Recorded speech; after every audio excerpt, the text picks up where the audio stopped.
It is the early hours of June 6, 1944, somewhere in a briefing tent behind the Dorset coast. A young American paratrooper crouches over a table lit by a single bulb, staring down at a plaster relief model of a stretch of Norman coastline he has never seen with his own eyes. Every hedgerow is there, every farm track, every drainage ditch, every suspected machine gun position along the bluff above the beach the planners have codenamed Omaha. He can see the exact gradient of the slope he will have to climb, the width of the seawall he will have to cross, even the approximate height of the church tower at Sainte-Mère-Église, marked as a reference point for the drop. None of the men in that tent have set foot in France, and yet, in a matter of hours, thousands of them will move across that ground as though they have walked it 100 times before. Months later, a captured German officer, shown one of these maps by his interrogators, is said to have stared at it for a long moment before delivering a single, bitter verdict. It was unfair, he said. The Americans knew his own country's coastline better than the men who had been ordered to defend it.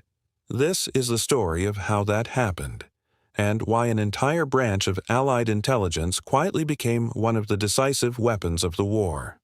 By 1942, the Allies faced a problem that had nothing to do with tanks or aircraft and everything to do with paper.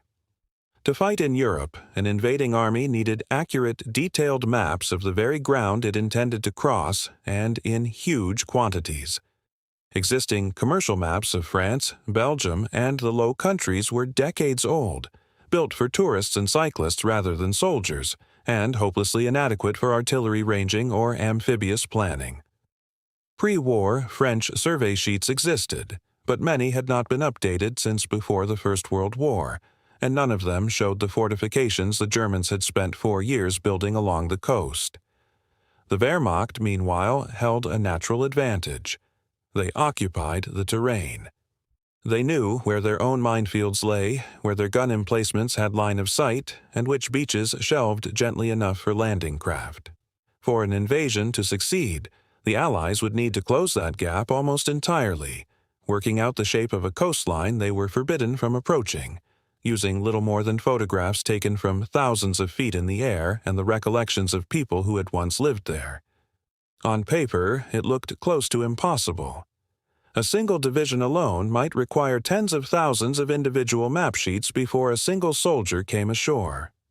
The work fell to 2 organizations working in close partnership: Britain's Geographical Section, General Staff, based at Trestle in South London, and the United States Army Map Service, headquartered in a converted apartment building in Washington, D.C. Their raw material came from repeated sorties by photographic reconnaissance Spitfires, stripped of guns and armor to fly faster and higher, which crisscrossed the French coast, bringing back tens of thousands of negatives.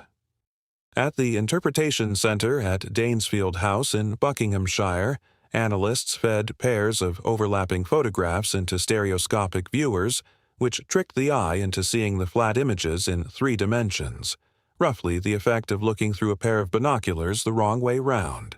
From these stereo pairs, specialists using multiplex projectors and mechanical plotting tables could trace contour lines and measure the height of a hedge or the depth of a ditch to within a meter or 2, all without a single surveyor ever setting foot on French soil. That data was cross-checked against captured German charts, holiday postcards, geology textbooks, and even letters from French families describing the beach outside their front door. The finished maps were then reproduced by the million on offset presses, some sheets updated within days of a new reconnaissance flight, so that a commander studying his map in May might be looking at a beach obstacle the Germans had only finished building the week before. If you are finding this interesting so far, a quick subscribe helps more than you know. The results reached soldiers in forms far beyond the printed sheet. Before D-Day, entire training areas in southern England were rebuilt from these maps into full-scale replicas of specific beach sectors, so that assault troops rehearsed the actual slope and obstacles they would meet days later. Pilots memorized aerial photograph mosaics of their target zones until they could recognize a single building from altitude. Naval gunnery officers used the plotted maps to pre-register targets that had never been visible from an Allied ship.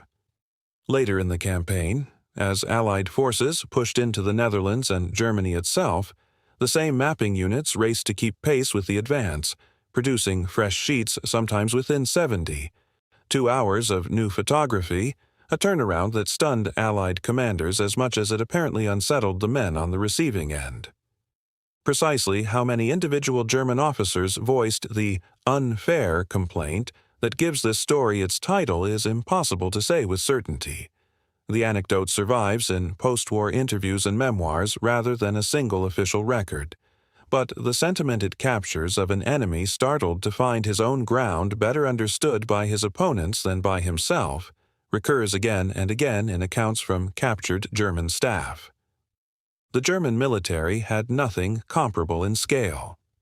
Wehrmacht cartographic units did excellent work updating captured Soviet and French survey data, but they were rebuilding from existing foreign maps rather than constructing new intelligence from repeated aerial coverage, and they lacked the industrial map printing capacity the Allies had built in Washington and London. American production alone is estimated to have run into the hundreds of millions of individual map sheets over the course of the war, an output no other combatant nation came close to matching. The Soviet Union, by contrast, relied heavily on pre-war Tsarist and German survey material, updated more slowly and unevenly, while Japanese forces in the Pacific frequently fought with maps so inaccurate that entire islands were mischarted by hundreds of meters. What set the Allied effort apart was not any single technical trick but the marriage of photographic reconnaissance, stereo-plotting mathematics, and sheer printing capacity into a single continuous pipeline, feeding fresh, corrected maps to frontline units on a rolling basis rather than issuing a fixed set at the start of a campaign and hoping it held. The material legacy of this effort is easy to overlook precisely because it worked. Surviving examples of the original D-Day beach maps, contour sheets, and photographic mosaics are held today at the National Archives in Kew, the U.S. National Archives in College Park, Maryland, and the collections of the Army Map Service's successor agencies, alongside plaster relief models like the one still displayed at the Airborne Museum in Sainte-Mère-Église. The photogrammetric techniques refined at Danesfield House and in Washington fed directly into post-war civilian surveying and, eventually, into the earliest satellite mapping programs of the Cold War. It is a strange kind of victory, one measured not in territory captured or aircraft destroyed, but in accurate lines on a printed page, and it rarely receives the same attention as the tanks and the aircraft it made possible. Return for a moment to that briefing tent in Dorset, to the paratrooper tracing a hedgerow with his finger before he has ever crossed the channel. He does not know the names of the men in London and Washington who built that knowledge for him, layer by layer, photograph by photograph, contour by contour. He will never meet the German officer who, months later, will look at a captured copy of that same map and call it unfair. But the war those two men are fighting has already, in a sense, been decided in rooms far from any battlefield, in the careful, unglamorous work of turning aerial photographs into certainty. The Germans built walls of concrete along their coast. The Allies built something quieter and, in the end, more decisive.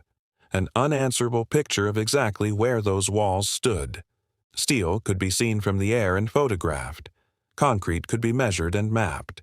And once it had been mapped, it could be beaten.